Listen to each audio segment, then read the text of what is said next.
In a world made of squishy, colorful clay, there lived a tiny dinosaur with a big dream. Little Dino wanted nothing more than to roar like the big dinosaurs. In this magical place, everything was made of clay, from the tiniest flower to the tallest tree. He watched as birds chirped and frogs croaked, wondering when he'd find his voice. Little Dino dreamed of the day when he could make a big, impressive sound. First, he tried to scare some birds. He puffed up his chest and, oh my, that didn't quite work out as planned. The birds just giggled.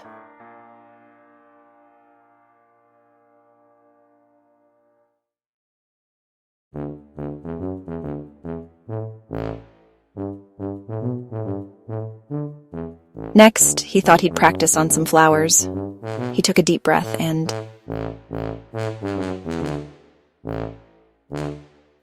Goodness, that was quite a sneeze. The poor flowers never saw it coming. Little Dino didn't give up. He found a quiet spot to practice. He tried making his mouth big and round. He tried standing on his tippy toes. He even tried hanging upside down from a tree.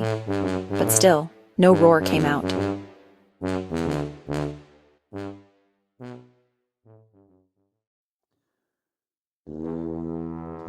And just when he was about to give up, Little Dino heard a rumbling in his tummy. It grew louder and louder until... Wow, what a roar. Little Dino did it.